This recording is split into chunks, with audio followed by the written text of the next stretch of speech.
Welcome back, readers. Today we're diving into chapter 24 of Fish in a Tree. It's called Imaginary Hero. That sounds interesting.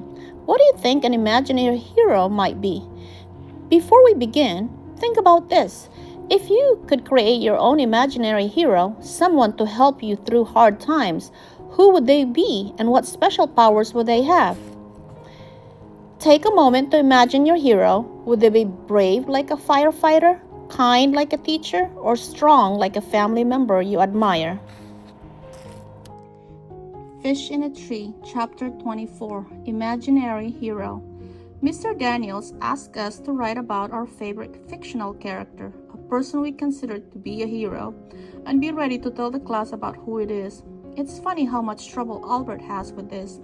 He tells Mr. Daniels that looking up to a character that isn't real is illogical. But Mr. Daniels tells him it will be good for him, which confuses the heck out of Albert. He mumbles all the way back to his seat. Albert never mumbles. He either talks or he doesn't.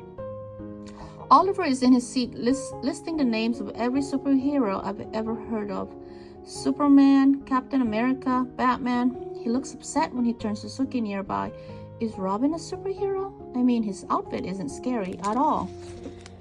And he has no special powers, but Batman doesn't really either. But at least Batman can drive the Batmobile and fly the Batplane. Robin just rides along. I don't think I'd want to just ride along. What do you think? Suki opens her mouth, but no sound comes out. It doesn't matter because Oliver has moved on. Spider-Man. Maybe I'll write about Spider-Man. Write about him. He holds up his palm in Suki's face. He shoots webs and he swings from buildings. That would be the best. Hey, freak, Shay whispers, glancing over at Mr. Daniels, who is working with someone at his desk to make sure he can't hear. We don't need to hear every weird thought in your tiny little brain. We're trying to work.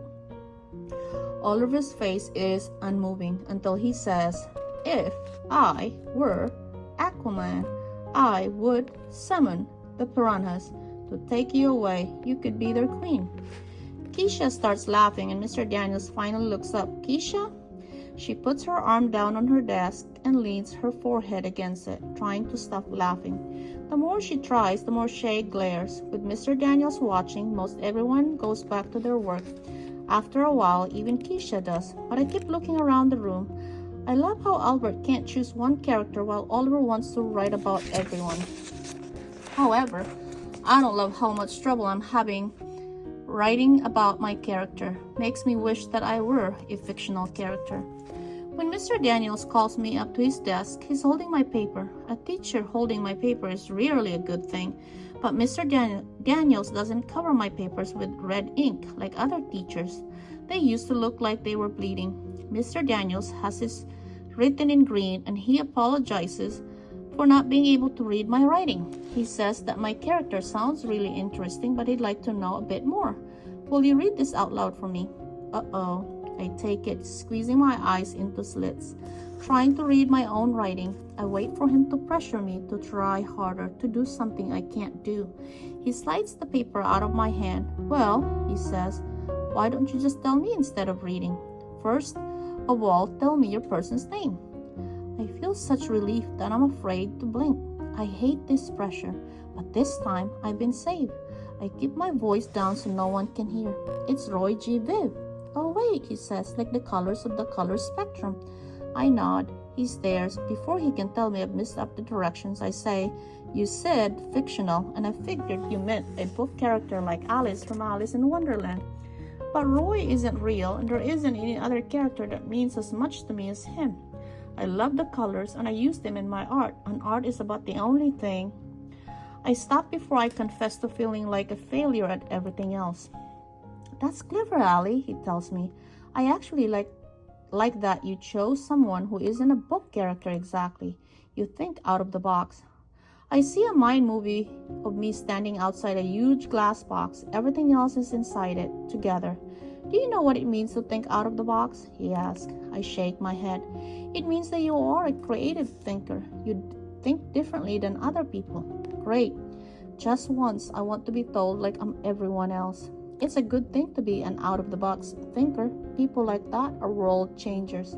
Wait, his face doesn't look like this is a bad thing. Is that Like setting the world on fire? I ask, smiling a bit. Exactly that, he nods. Then he stares at me long enough for me to wonder what he's thinking before sending me back to my seat. The next day, when it's time to tell the class who my character is, I began by asking everyone what their favorite color is. It's fun. I think this part of being a teacher would be cool. I'd rather eat crayons than do the rest of it though. I take out a color wheel that I made at home. It's white cardboard and I've broken it into 7 pie-shaped pieces. I figured out that each angle has to be about 51 degrees to have 7 equal pie pieces.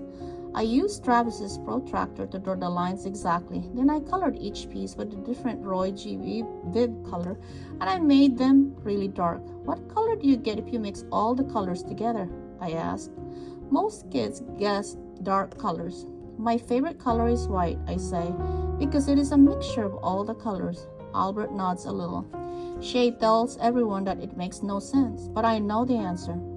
If you mix paint together, that's true, but if you're talking about just the colors, pure in nature, they make white when mixed together. I brought this wheel to prove it. I feel like a magician. I show them the wheel with all its colors. Then I stick a paper clip that I've unbent through a hole in the center and spin the wheel. It turns white as it spins fast. As it slows down, the colors reappear. Jessica leans forward. That's pretty cool. Shay looks at her with squinty eyes until Max agrees. Then she nods and agrees too. Are you going to give that away? Oliver asks. I hesitate. I wasn't going to. I looked down at it, but I guess I could. You like that, huh, Oliver? Mr. Daniels asked. I'd give it to my bus driver. She likes things with rainbow colors. Well, that's thoughtful of you, Oliver, Mr. Daniels says. I sit down at my desk, thinking about whether I should give the color disc to Oliver. Jessica and Shay are talking behind me. Can I have another bracelet? Jessica asked Shay. I don't think so. I can hardly keep up with people wanting them. Besides, you already have enough. Well, I wouldn't mind another. There is a pause and I want to turn around, but I'm not supposed to be listening in. Listen, Shay says. You have 7 already. I have other orders to fill first, and besides that, you still owe me $3 for the last one. I'm not giving you another until you pay me for what's already on your wrist. Wait. I whip around. I can't help it.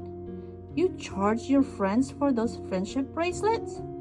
Eavesdrop much? Yeah, so what? You want one? Jessica leans forward. Wait, you're going to give her one? No, idiot. I'm not going to give her one. She's going to pay me. But you know what? Allie should pay more, a lot more. She turns to me. $10. I laugh. Oh, no thanks. I'd rather wear handcuffs. I can't believe Shay charges her friends for something that's supposed to stand for loyalty and friendship. And I can't believe they paid. You are such a dope, Allie Nickerson, Shay says.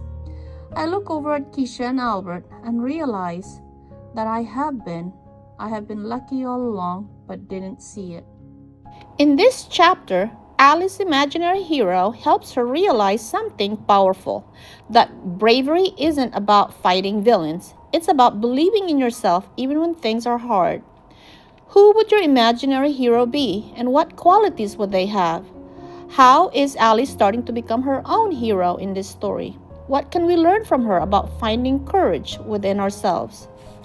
Thank you for joining me for Chapter 24, Imaginary Hero. Remember, real heroes don't always wear capes. Sometimes the greatest hero is the one inside of you. See you next time for Chapter 25.